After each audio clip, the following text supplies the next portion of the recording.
I never revealed to anyone, not even my own son, that I earn a salary of $30,000 a month. He always believed I led a simple, modest life, and I never suspected that would be a problem. Until the day he invited me to meet his wife's parents, and I decided to run a test. I showed up dressed humbly, like a woman with very few resources. What happened that night revealed more than I could have imagined. The words, the looks, and the attitudes of those who were supposed to welcome me with open arms showed the true character of my new relatives. But the best moment was when I pulled my platinum card out of my purse and revealed who I really was. The look on my daughter-in-law's face was simply priceless. But before I continue, make sure you are subscribed to the channel and write in the comments where you are watching this video from. We love knowing how far our stories are reaching. My name is Grace. I am 58 years old, and I have a life few would imagine. As an executive director for a multinational corporation, I have earned nearly $30,000 a month for over 15 years. I have investments, stocks, a solid bank account, and I could easily live in a mansion in Greenwich, drive luxury cars, and flaunt expensive jewelry. But I chose a different path. I have lived in the same two-bedroom condo for almost 2 decades. I drive a regular sedan that's 7 years old. I wear simple clothes bought at department stores like Macy's or T.J. Maxx, not because I need to save money, far from it, but because I learned that true value lies not in the things we display, but in the peace we carry within. My son Mark, now 34, grew up thinking his mother was just an administrative assistant with a modest salary. I never corrected that impression. I wanted him to value work, effort, and to understand the worth of every cent earned honestly. I wanted him to build his own path without depending on my bank account, and it worked. Mark graduated on a scholarship, built his career, and 2 years ago married Emily, a woman who seemed sweet and gentle. I say seemed because I was never quite sure.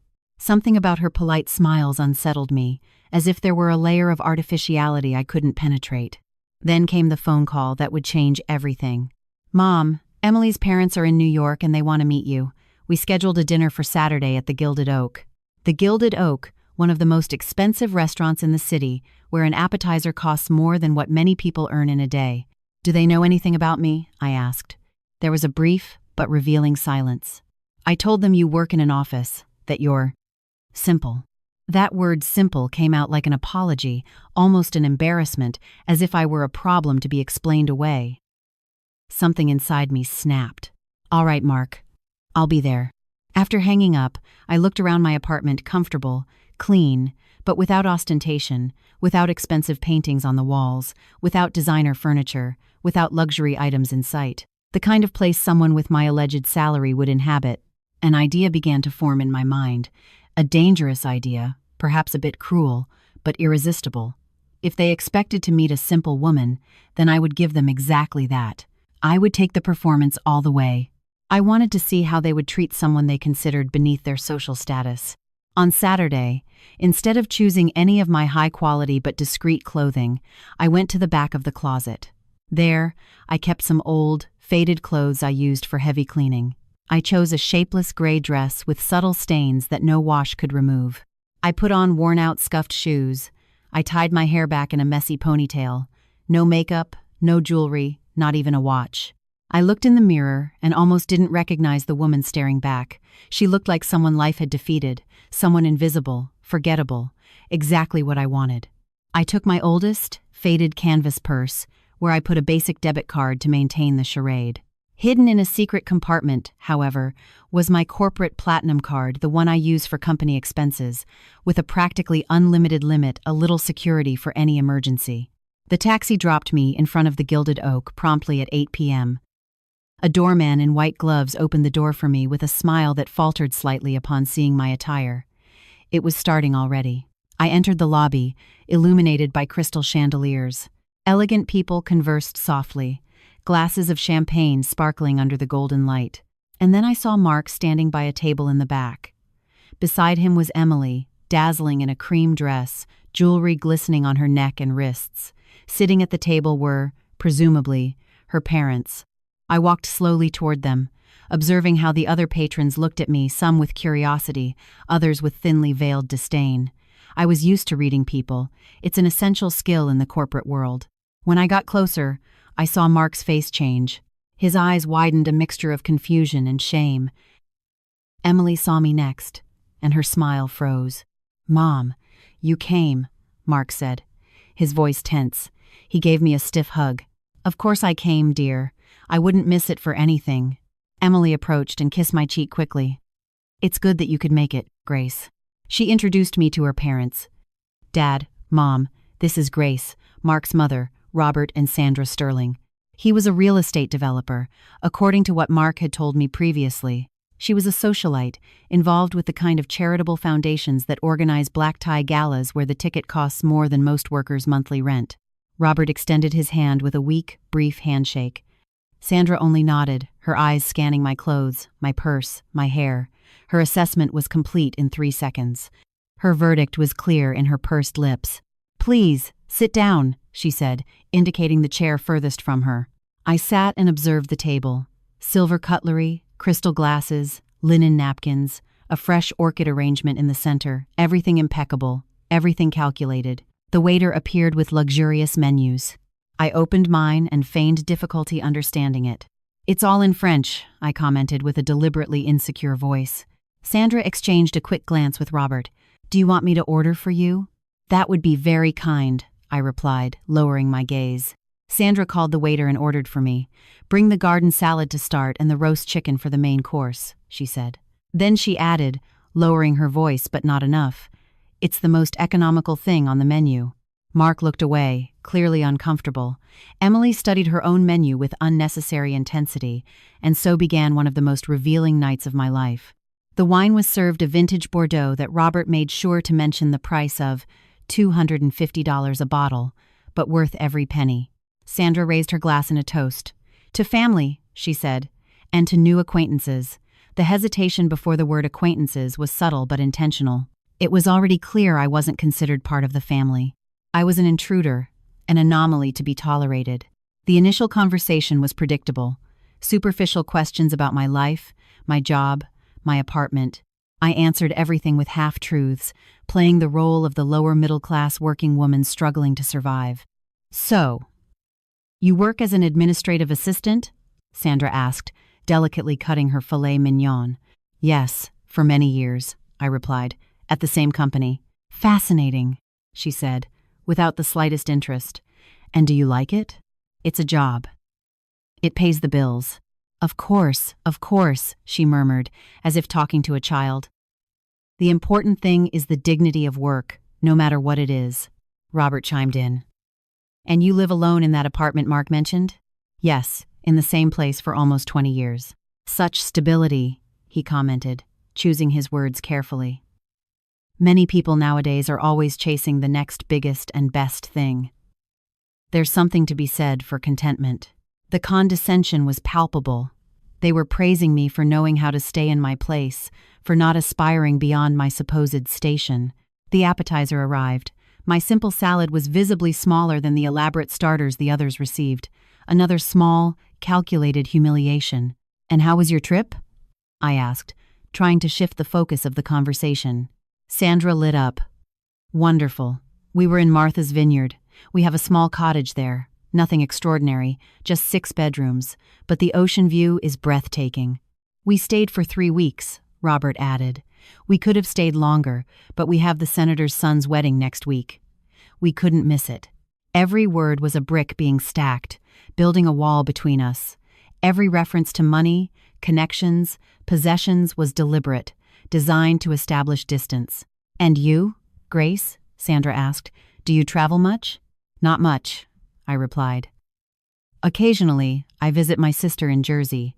"Ah, by bus?" "Usually, yes."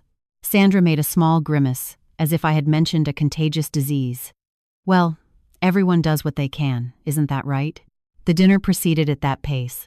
They talked about their lives, social events, international travel, recent acquisitions. Occasionally, they threw a question at me, feigning interest, but their eyes were drifting away before I could finish answering. Mark remained silent most of the time, occasionally trying to change the subject. Emily followed her parents' lead, adopting the same patronizing tone when addressing me. Between the main course and dessert, Robert decided to deepen the conversation. "Mark told us you raised him alone," he said, It must have been difficult. I had my challenges, I replied simply. I admire women like you, Sandra commented, who make do with what they have. Not everyone was born with the same opportunities. Her fake empathy was almost comical. I could practically see the thoughts behind those calculating eyes. A woman without formal education, without resources, without connections. And how do you feel seeing Mark now? She continued. Married to our Emily, living in such a beautiful condo with a promising career? The implication was clear. How did I feel knowing my son had moved up in life, surpassed my condition? As if I should be simultaneously grateful and intimidated. I'm proud of him, I replied sincerely. He worked hard. Yes, hard work, Robert repeated. But it's also important to have the right connections, to be in the right circles.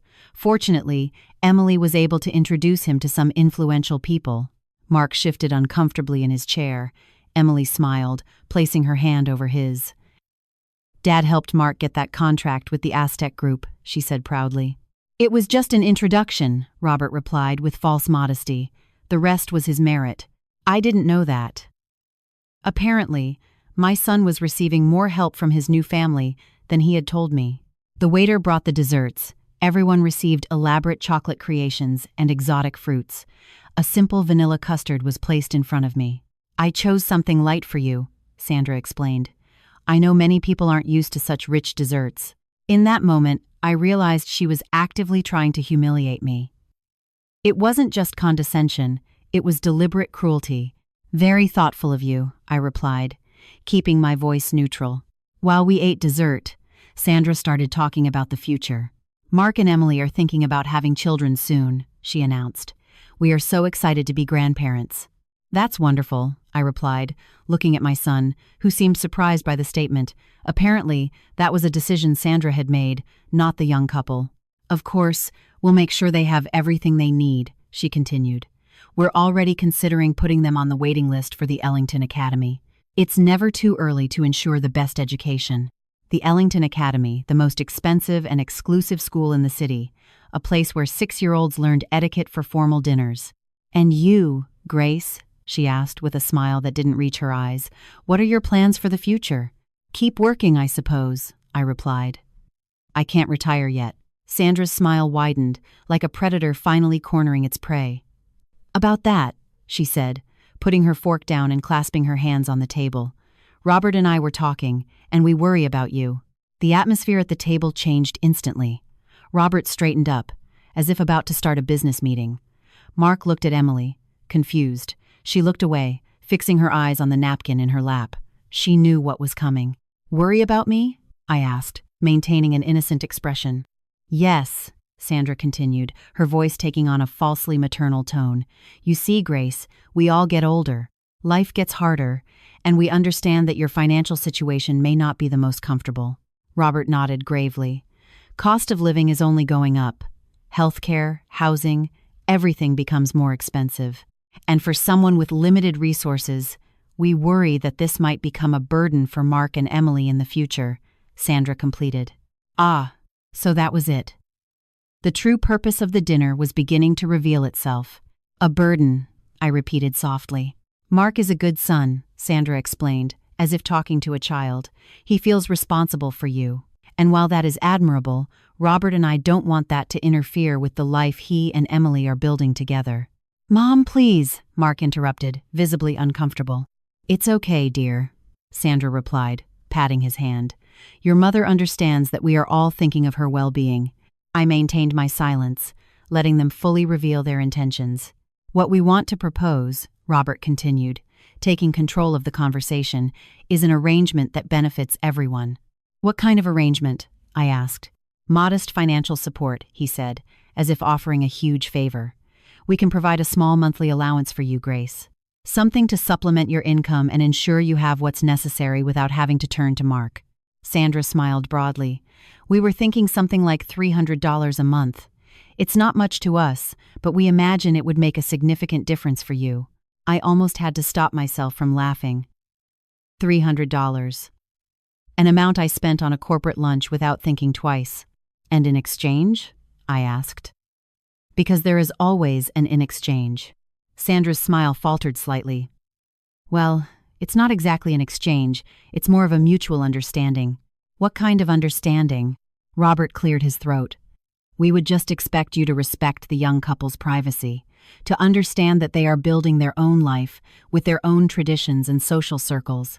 The message was crystal clear. They wanted to pay me to disappear, to not embarrass my son and his wife with my inadequate presence in their elegant lives. In other words, I translated slowly, you want me to keep my distance. Sandra had the audacity to look offended.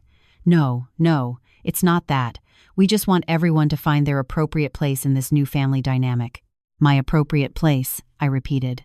Exactly, she exclaimed, as if I had finally grasped a complex concept.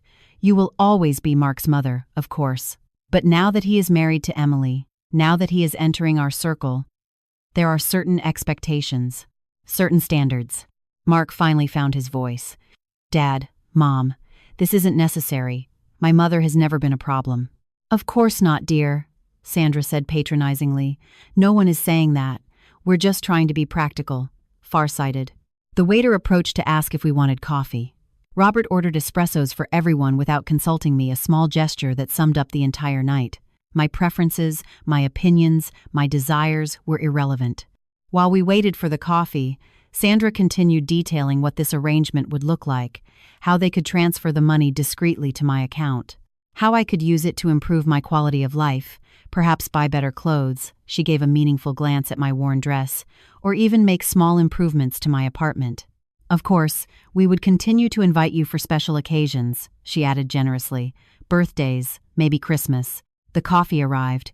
I took a sip of the bitter espresso and placed the cup back on the saucer with a soft clink. It was time to make a decision. I could continue the charade. I could humbly thank them for their generosity, accept their thinly veiled bribe, and leave. That would allow me to observe how this arrangement would unfold, see how far their manipulation would go. Or I could end the theater right now. I looked at my son. His face showed a mixture of shame, confusion, and discomfort. He was trapped between two worlds, respect for his mother and the desire to please his new family. I looked at Emily. She avoided my gaze, focused on stirring the coffee into which she hadn't put sugar. I looked at Robert and Sandra, so confident in their superiority, so sure of their right to rearrange others' lives to suit their convenience. The decision was made. $300 a month? I said thoughtfully. It's an interesting offer. Sandra smiled victoriously. I'm glad you see it that way. I'm curious, I continued. How did you arrive at that specific amount? Is it based on some cost of living calculation? Robert seemed slightly irritated by the question. It's an amount we consider appropriate, generous even. I understand, I replied. And how much did you give Mark and Emily for the down payment on their house? If I'm not mistaken, properties in that complex cost around $1 million, correct? Sandra blinked, surprised by the change of subject. Well, we gave them $100,000, a wedding gift. $100,000, I repeated. And their honeymoon in Greece? I read somewhere that luxury packages to Santorini cost around $15,000, $20,000. Actually, Sandra corrected, unable to hide her pride. We wanted them to have the best. So, in total, you invested nearly $120,000 in the young couple. Robert frowned. We don't think of it as an investment. They are our children. Sure, I agreed. It's just an interesting choice of words. You invest in your children and try to get rid of the inconvenient mother for $300 a month. A heavy silence fell over the table. Sandra's smile disappeared completely. Robert's jaw was tight, his knuckles white around his wine glass. Emily looked like she was about to cry.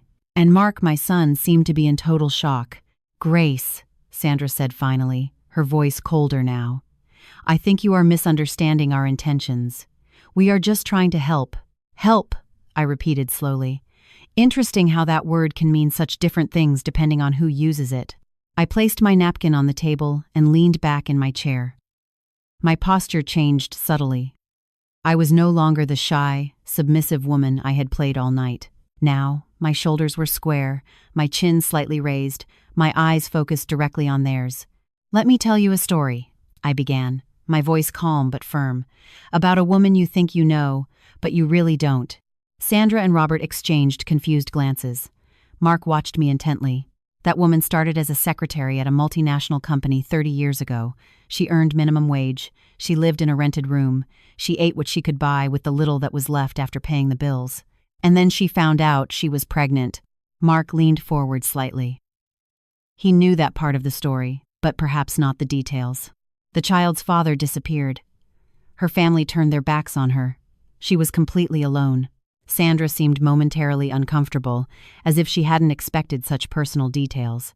She worked until the last day of her pregnancy. She returned 2 weeks after giving birth. She worked 12, sometimes 14 hours a day. A neighbor watched the baby while she was gone. On weekends, she studied. Night classes, certifications, languages learned in public libraries, all this while raising a son alone. I paused, taking a sip of water. That woman rose in the company. From secretary to executive assistant, from assistant to coordinator, from coordinator to manager, from manager to director, from director to vice president. Robert's eyes narrowed. Sandra blinked several times, as if trying to process where I was going with this story. And do you know how much that woman earns now? Sandra, Robert. They didn't answer. $30,000 a month on average, not counting annual bonuses, profit sharing, and company stock. Mark dropped his fork. It hit the china with a loud metallic clang. Emily went pale. That means approximately $360,000 a year. Over the last 15 years, that adds up to more than $5 million in earnings, not counting investments, which is where most of that money went. Sandra opened and closed her mouth several times, unable to make a sound. "Mom," Mark began, his voice almost a whisper. "What are you saying?" I smiled at him gently. "I'm saying, dear, that your mother isn't who Robert and Sandra think she is. She isn't who you think she is. You earn $30,000 a month?" he asked, incredulous. "For almost 15 years, I confirmed. Before that, it was a little less, maybe $20,000. Robert found his voice. "That's absurd. If you earned all that, you wouldn't live in that apartment. You wouldn't dress like that." "No, I wouldn't dress like this," I completed, gesturing to my worn dress. "Ah, but this is just for today. A little social experiment, let's say. I wanted to see how you would treat someone you considered inferior." Sandra's face lost all color. "You're saying that? That you pretended to be poor tonight?" "Yes, exactly that." I opened my old canvas purse. From an internal compartment, I pulled out not the debit card I had shown earlier, but a matte black card with my name engraved in silver. Grace Miller, Executive Vice President. I placed it on the table in front of Sandra. The American Express Centurion. The black card. "So, about your generous offer of $300 a month for me to disappear from my son's life, I think I'm going to decline." The silence that followed was absolute. Sandra stared at the card as if it were a venomous snake. Robert looked like he had been slapped. Emily looked terrified. And Mark, my son, looked completely stunned. "Why?" he asked finally. "Why did you never tell me?" I looked at him with affection. "Because I wanted you to grow up valuing people for who they are, not for what they have. I wanted you to build your own path without depending on your mother's wealth. I wanted you to understand the value of work, of persistence, of humility, but you let me think all these years that I was the son of a simple admin. Yes, and look at you now, graduated with honors, building your own career. That wouldn't have happened if I had handed you everything on a silver platter." Robert cleared his throat, regaining some of his composure. "Well, this is certainly surprising, but it doesn't change the fact that we were only trying to do what was best for our children." "The best?" I repeated, offering a handout to push away the inconvenient mother, deciding when and how she can see her own son. "That is the best you can imagine, Robert?" Sandra intervened, her voice now trembling. "You deceived us deliberately. You came here with this charade to make us look—" "To make you look like what?" I interrupted. "Snobs? Prejudiced? Manipulative? I didn't make you look like anything. I just gave you the opportunity to show who you really are." The waiter approached discreetly. "Would you like anything else, folks?" "Yes," I replied before anyone could speak. "The check, please." When the waiter walked away, I turned my attention back to the table. Everyone seemed to be in different stages of shock and dismay. Do you know what's saddest about all this? I asked, my voice softer now. It's that you truly believe a person's value is directly tied to their bank account. You measure respect in dollars, dignity in properties, love in expensive gifts. That's not fair, Robert protested. You don't know us. No, I retorted. No, you don't know us. You set this trap to make us look like villains, Sandra insisted, regaining a bit of her posture. A trap? I asked calmly. All I did was show up in simple clothes. You did the rest. You offered me the worst dish on the menu. You talked about your luxuries in my presence, hoping to intimidate me. You offered me money to disappear from my son's life. The waiter returned with the bill on a small leather tray. Robert reached out to take it, but I was faster. Allow me, I said, snatching the bill. The total was nearly $1,000. Without blinking, I placed my black card on the tray. It's not necessary, Robert said, his pride clearly wounded. We invited you. Consider it my contribution to this educational evening, I replied.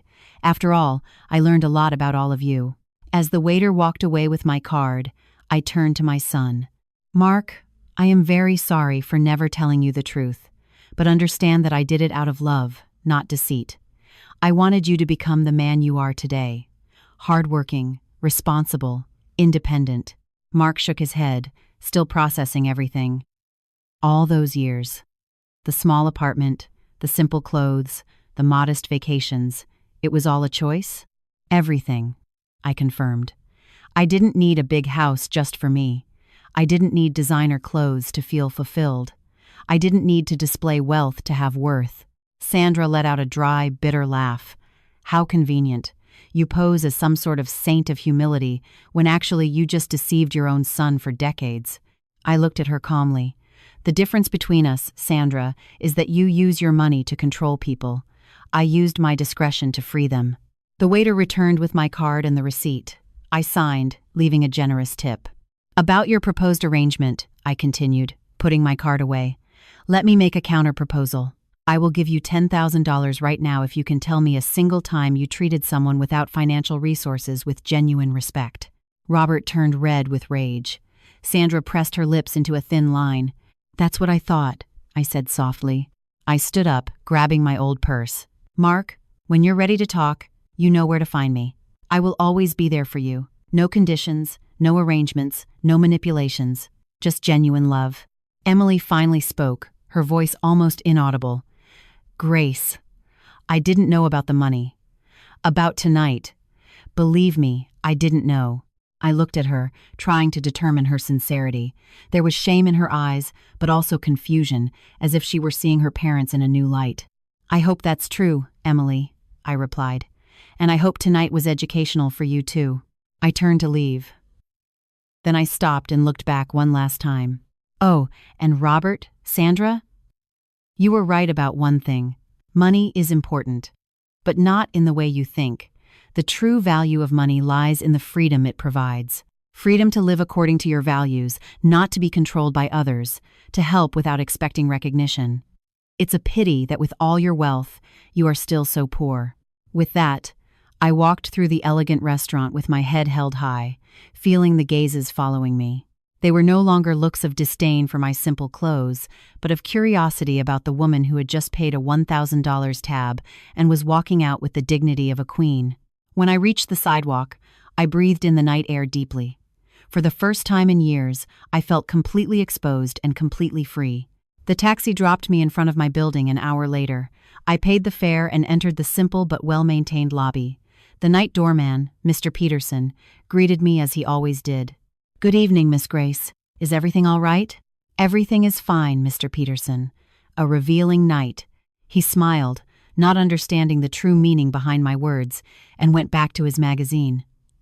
I went up the 4 floors in the old elevator and entered my apartment.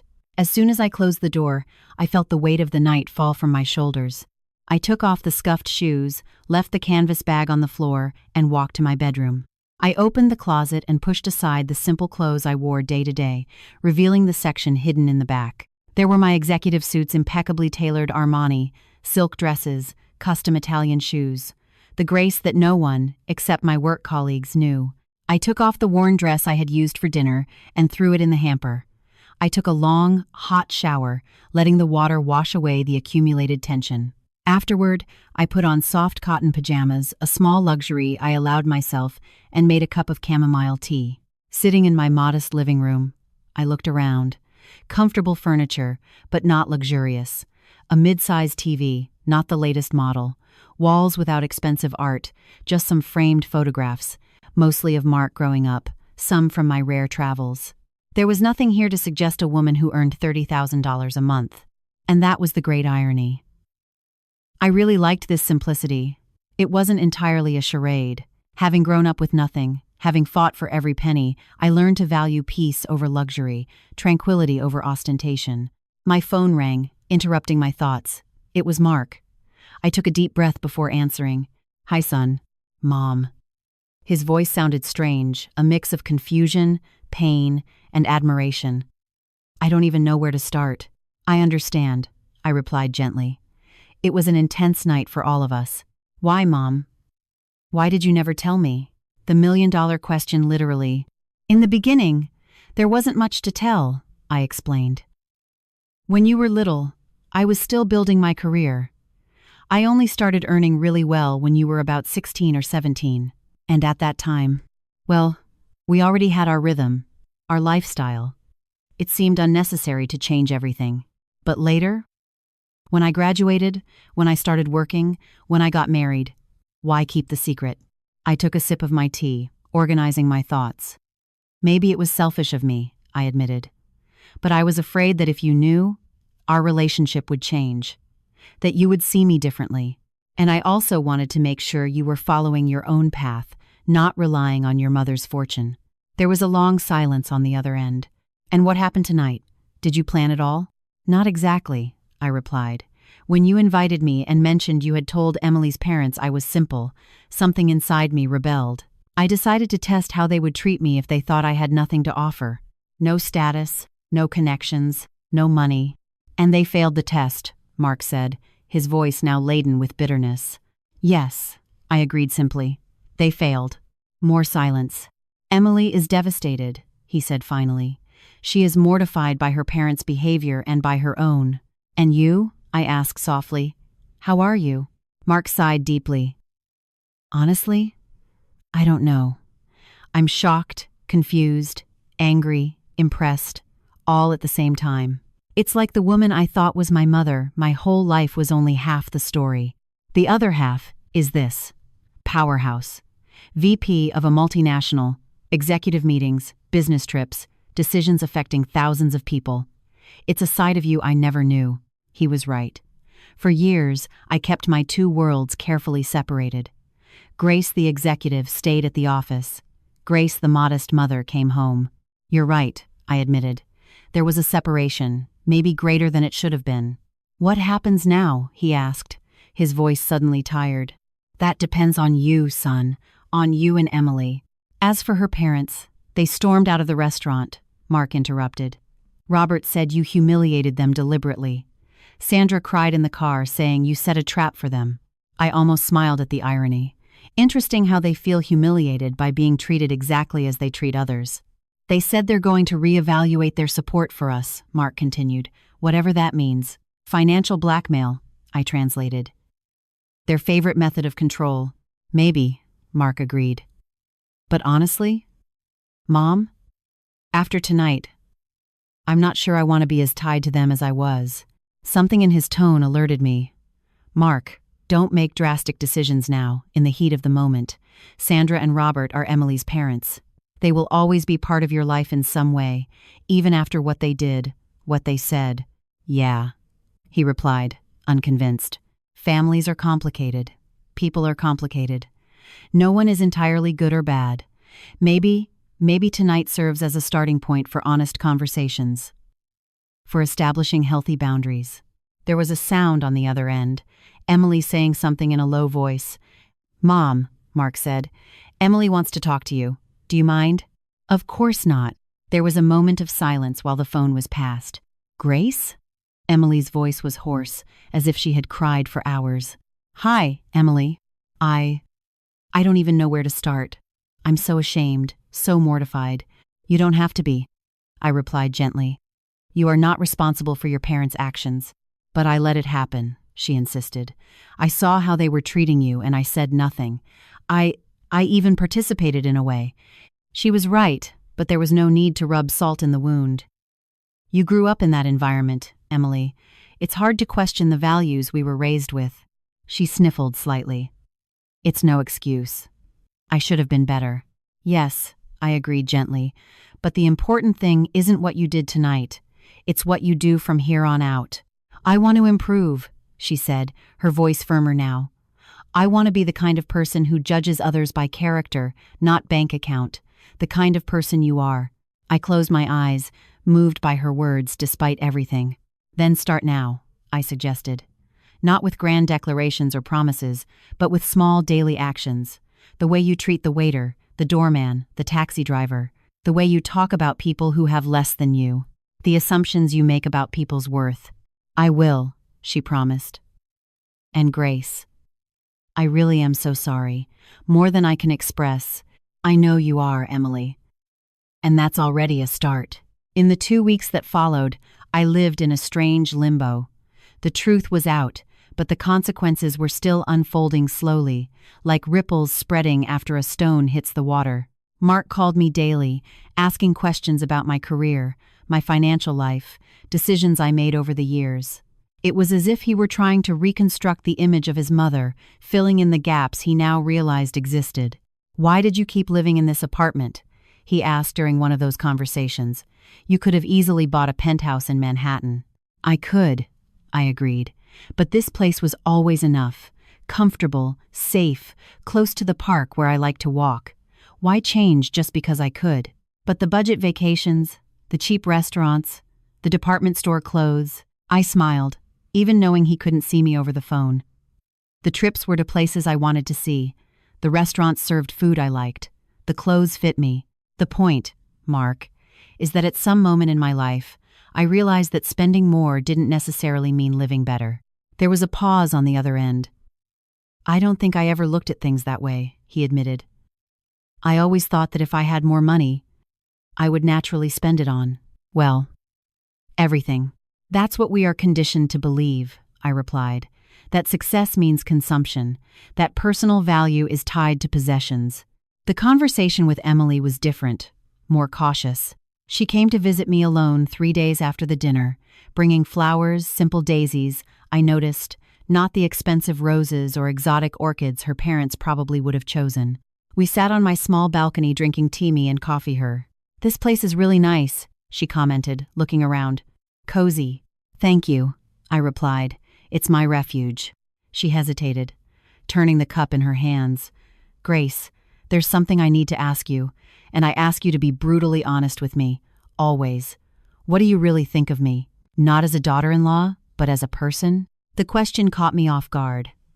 I reflected for a moment before answering. I see someone in the middle of a journey, I said finally. Someone raised with certain values who is now starting to question them, someone who has the potential to be much more than the limits her parents set. Her eyes filled with tears. For a long time, I lived to impress my parents, to be the perfect daughter they displayed like a trophy. The right type of school, the right type of friends, the right type of interests. And Mark? I asked delicately. She smiled, wiping a tear. Mark was my first rebellion. My parents expected me to marry the son of some friend from the country club, someone from our circle. When I met Mark, I saw something different. Someone genuine, unpretentious, who valued me for myself, not for my last name or bank account. But you allowed your parents to help him, I observed. The contract through Robert, the house down payment, the honeymoon. Emily looked down, ashamed. I know how that sounds. But you need to understand, it's hard to say no when that is your family's currency. When financial help is the only form of love they know how to express. I nodded, understanding more than she imagined. Money as a substitute for emotional connection, expensive gifts instead of genuine vulnerability. And now? I asked. Since that night at the restaurant? My parents are furious, she replied, sighing. Dad cut the monthly allowance he gave us, something Mark didn't even know we received. It was deposited directly into my account. How do you feel about that?" "Relieved, actually," she confessed. "It's like a weight has been lifted from my shoulders. That money always came with unspoken expectations, with invisible strings." I smiled, genuinely impressed with her self-awareness. "You know what's funny?" she continued. "Now that I know about you, about your story, I feel almost ashamed of my problems. I mean, you raised a son alone, built an incredible career, all without complaining, without seeking recognition.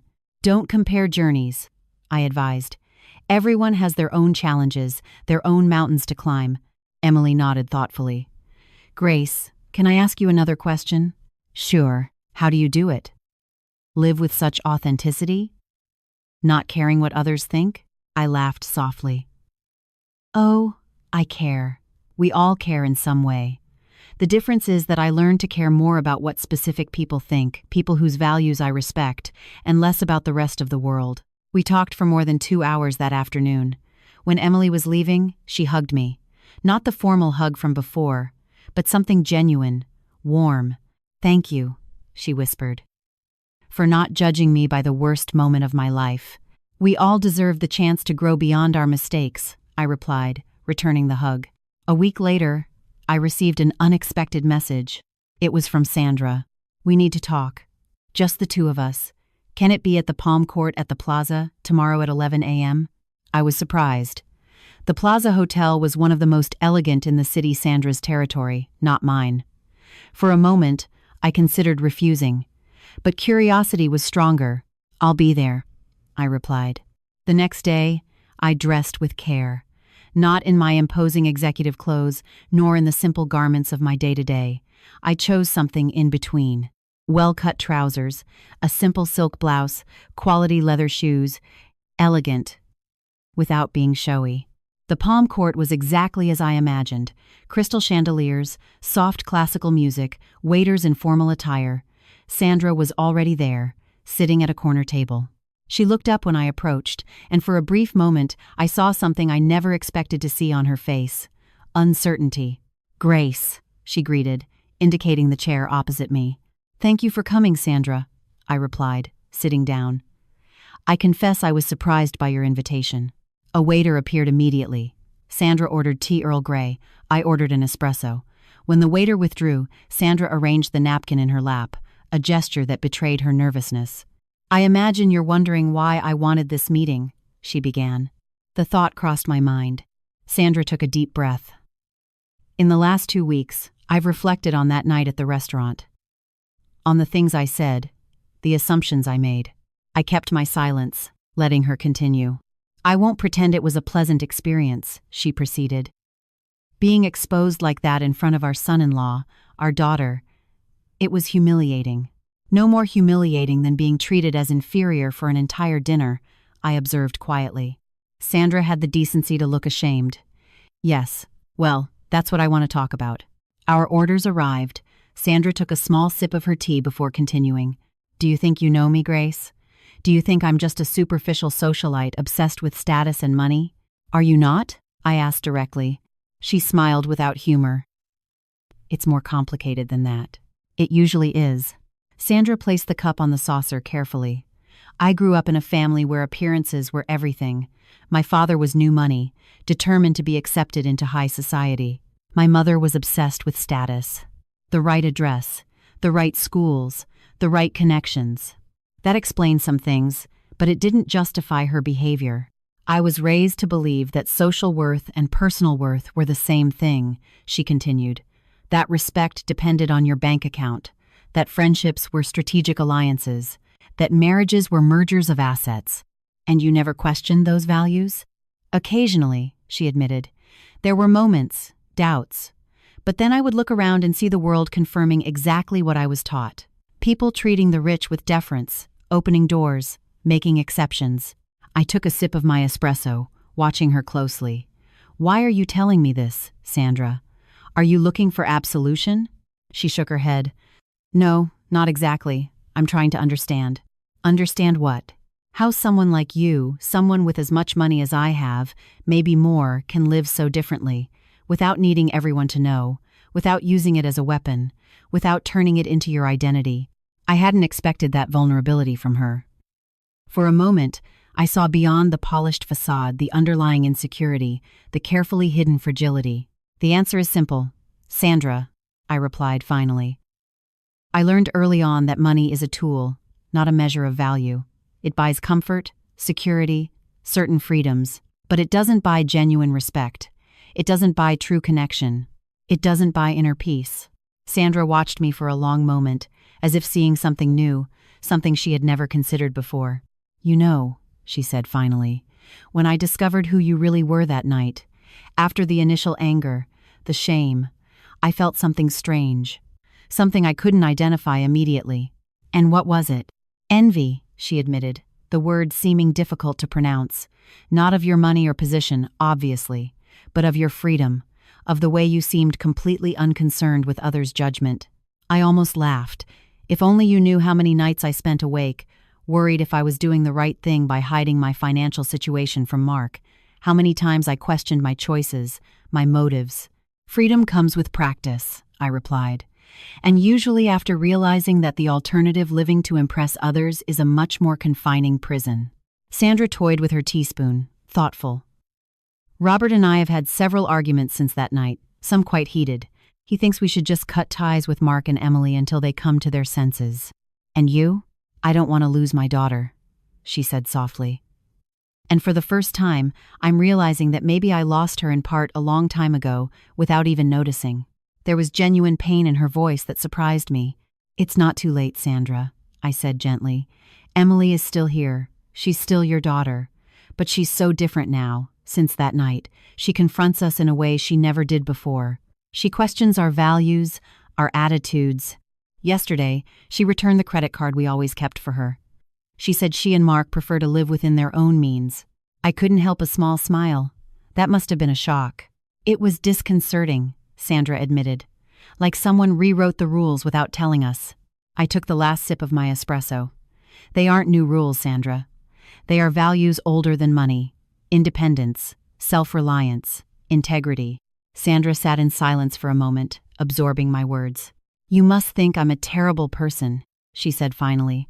Actually, no, I replied honestly. I think you are a product of your environment, just like all of us. The difference is that some of us are forced by circumstances to question that conditioning. Others never need to, until something forces them. Like a simple mother who suddenly reveals herself to be a high-ranking executive with a black card, she completed with a faint, ironic smile. Exactly. Sandra leaned forward slightly. Grace, I'm going to be direct. I'm not here just for philosophical reflections, although I've appreciated our conversation more than I expected. I'm here because I want to find a way to move forward, to rebuild my relationship with Emily, and by extension, with Mark. And you think I can help with that? You seem to have significant influence over them now, she observed, without resentment in her voice. They clearly respect you. Your perspective. Sandra, I said firmly, I have no interest in being an intermediary between you and your daughter. That wouldn't be healthy for anyone involved. She seemed momentarily disappointed. What I can offer, I continued, is advice. Listen to Emily. Really listen. Without planning your response, without trying to control the outcome, ask her what she needs from you as a mother. Not as a financial sponsor, not as a social architect, but as a mother. Sandra absorbed my words in silence. And Robert? She asked. He is less receptive to change. Robert will have to make his own journey, I replied. You can share your insights, your new perspectives, but you can't force him to change. Sandra paid the bill, despite my protests. When we left the hotel, she hesitated before we said goodbye. Grace, is there something else I'd like to ask you? You can try, I replied with a slight smile. Do you think you could ever forgive me for the way I treated you that night? The question caught me off guard. I thought for a moment before answering. Forgiveness isn't something granted once and for all, Sandra. It's a process. It starts with acknowledgement, continues with genuine remorse, and is consolidated with real change. She nodded slowly. I understand. But I'm willing to walk that path, I added. If you are. We parted with a handshake, not warm, but no longer hostile. A beginning. The following week, Mark invited me to dinner at his place. A casual dinner, he assured me. Just him, Emily, and me. When I arrived, I noticed subtle changes in the apartment. Some of the more ostentatious furniture was gone, replaced by simpler, more functional pieces. The walls, previously decorated with expensive abstract art, now displayed personal photographs and some modest watercolors. "We're redecorating," Emily explained, noticing my gaze. "We realized that a lot of what we had was to impress others, not because we actually liked it." The dinner was surprisingly simple. A home-cooked meal, prepared by both of them, served on regular plates, not the fine china I knew they owned. During the meal, we talked about everything and nothing: work, news, childhood memories. Without the tension of the secret between us, the conversation flowed with a naturalness we had never experienced before. After dinner, while Emily prepared coffee, Mark took me out to the balcony. The night was mild, with a light breeze and a starry sky. "Mom," he said, leaning on the railing, "there's something I need to tell you." His tone put me on alert. "What happened, son?" I turned down the promotion at Robert's company. I looked at him, surprised. "The promotion that would make you regional director?" "That's the one," he confirmed. "Actually, I did more than that. I handed in my resignation." "Mark!" I exclaimed. "That job was important to you." He smiled, looking strangely at peace with the decision. "It was important to me when I thought it was something I earned on my own merit. But after that night, after the things that came to light, I realized I never would have reached that position without Robert's influence." "Still, quitting everything?" "I didn't quit everything," he clarified. "Actually, I already have a new job. Smaller, lower starting salary, but at a company where no one knows who my father-in-law is. Where I'll be promoted or not based solely on my work." I looked at my son with new admiration. The courage that decision required was not small. "How did Emily react?" I asked. "She was the one who supported me first," he replied, pride in his voice. "She said she preferred living in a smaller apartment, with fewer luxuries, knowing we were building something for ourselves." My heart swelled. Perhaps Emily had absorbed more from that revealing night than I imagined. "And her parents?" Mark grimaced. "Robert is furious. Of course. He thinks I'm being ungrateful, throwing away an opportunity others would kill for. Sandra is trying. She invited us to lunch on Sunday. Just the four of us. Without the usual fanfare." "That's surprising," I commented, thinking of my recent conversation with Sandra. "Did you have something to do with that?" Mark asked, perceptive as always. I smiled slightly. "Let's just say Sandra and I had an enlightening conversation, but the change, if it's happening, is coming from her."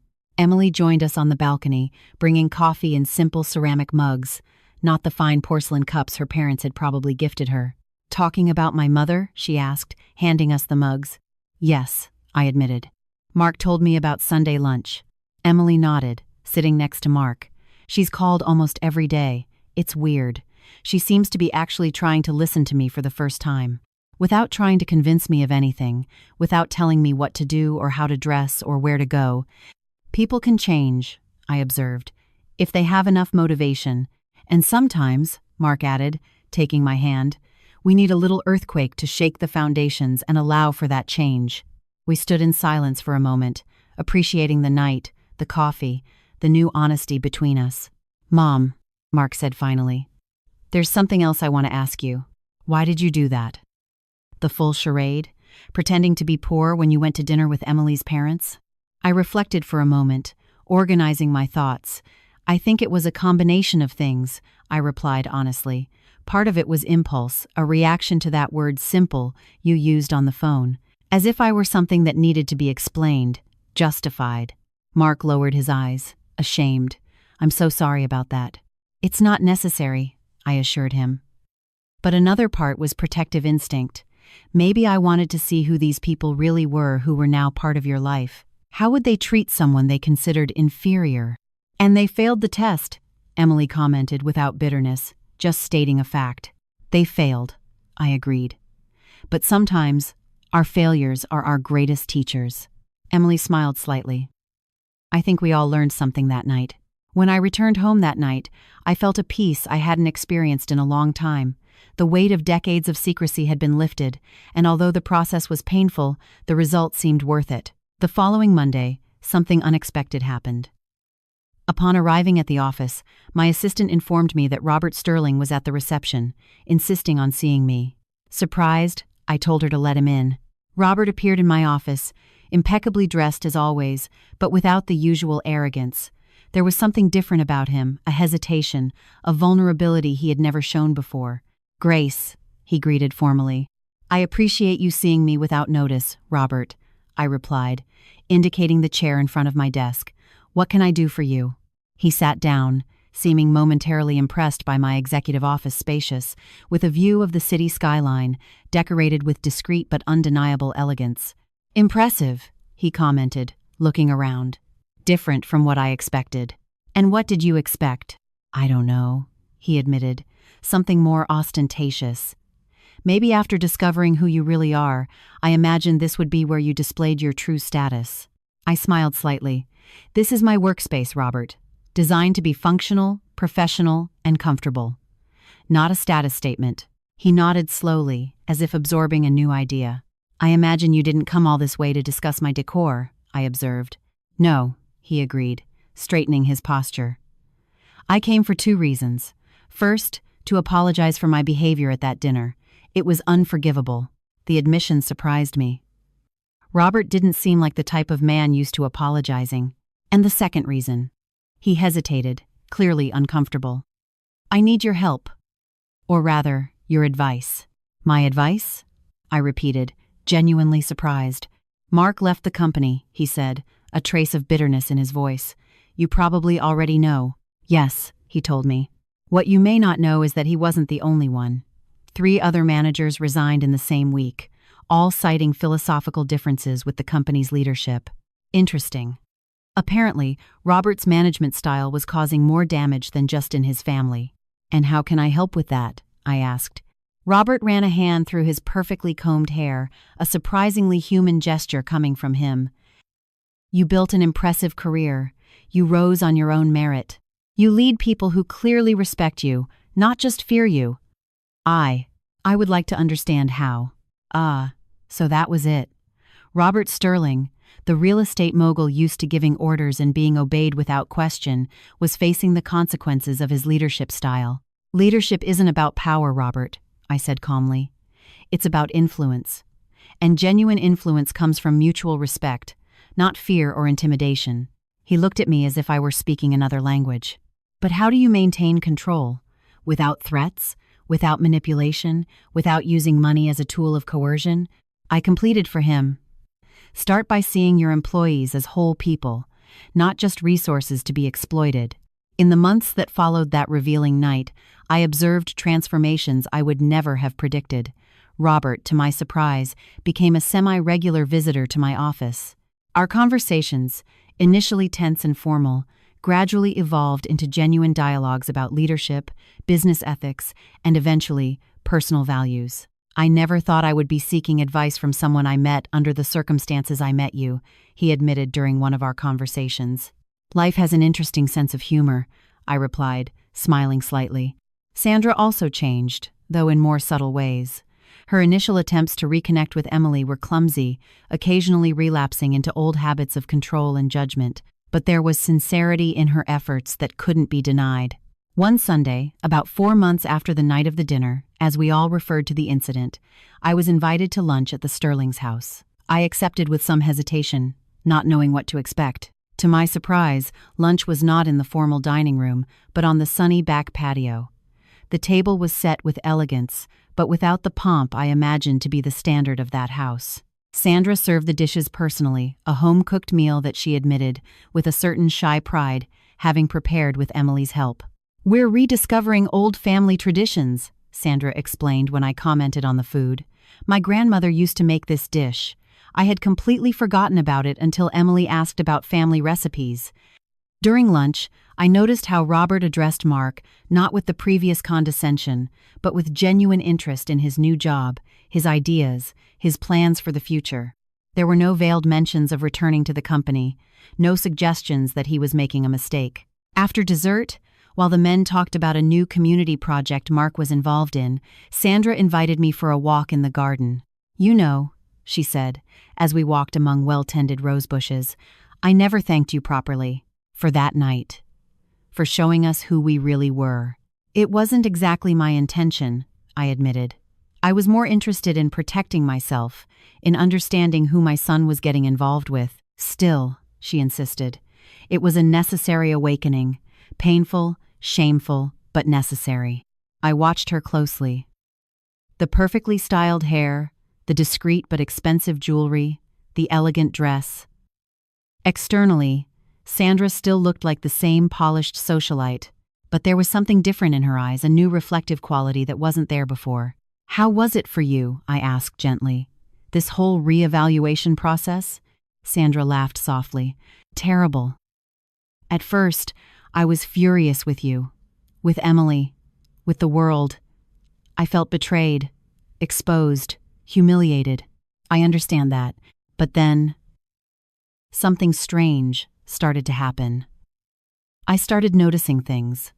The way I treated people below me, waiters, housekeepers, drivers, how I automatically judged people by appearance, by the cars they drove, by the neighborhoods they lived in." She stopped in front of a particularly beautiful rose, touching its petals gently. I started wondering when I became that person, if I was always like that, or if it was something I developed over time without realizing it. "And what was your conclusion?" "That both are true," she replied. "I grew up in an environment that valued appearances above all else, but I also made choices, thousands of small daily choices that reinforced those values, that prioritized status over substance. Impressing over connecting." Her honesty impressed me. "It's being hard to change," she admitted. "Old habits, old thoughts come up automatically. Robert has even more difficulty than I do. But we're trying. For ourselves and for Emily." As we walked back to the house, Sandra paused, looking at me with genuine curiosity. "Grace, can I ask you a very personal question?" "You can try," I replied with a slight smile. "You never wanted to flaunt your success? You never wanted to show the world what you achieved? Especially considering where you came from, how much you fought." It was a fair question. One I had considered many times over the years. "Of course I did," I replied honestly. "There were moments, especially in the beginning, when all I wanted was to buy the most expensive house in the city, the most luxurious car, the finest clothes, to prove to everyone, and maybe to myself, that I had made it." "What stopped you?" I reflected for a moment, searching for the true answer, not just the easy one. I think it was a combination of things. Part of it was financial pragmatism. Growing up poor taught me the value of saving, investing, planning for the future. Part was the memory of who I was before the money, the awareness that that person still mattered, still had value, regardless of the bank account. Sandra nodded slowly. "And Mark? Did you really never want to give him a life of privilege? All the opportunities money can buy?" "That was the hardest part," I confessed.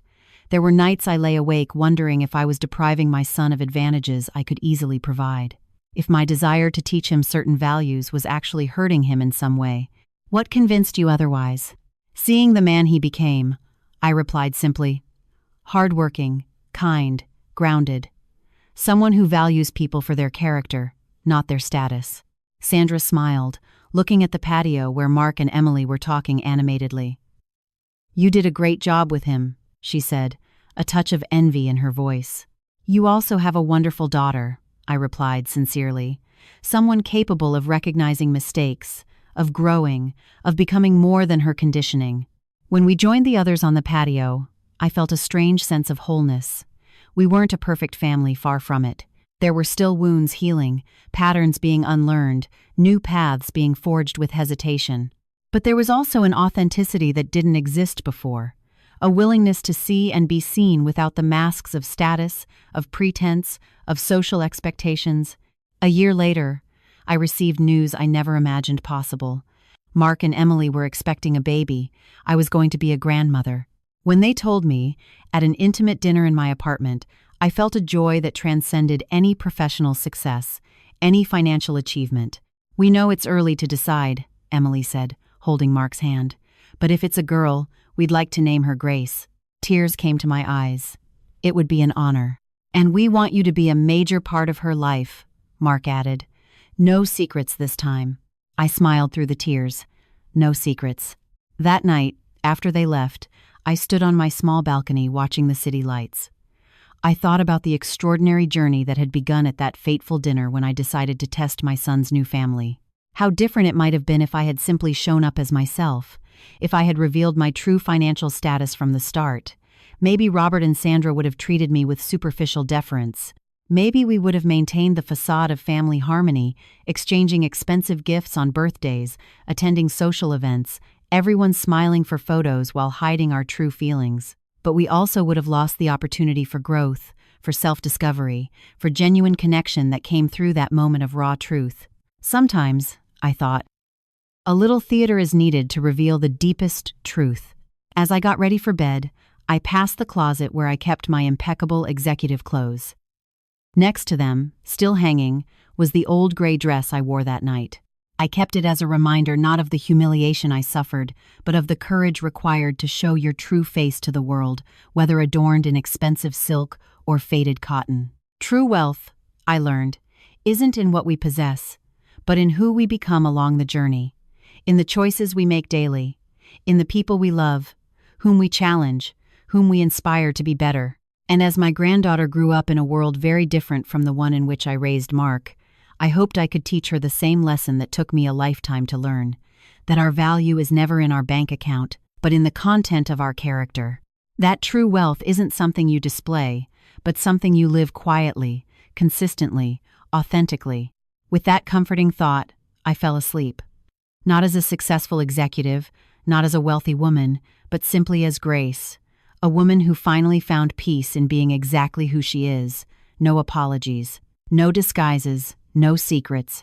Now, if you like this story, click subscribe and tell me in the comments which part left you with your mouth open. Was it when I revealed my true identity at the restaurant? When Emily's parents tried to push me away from my own son? Or maybe the family's transformation after the truth came out? Oh, and don't forget to become a member to get access to exclusive videos that I don't post here. See you there.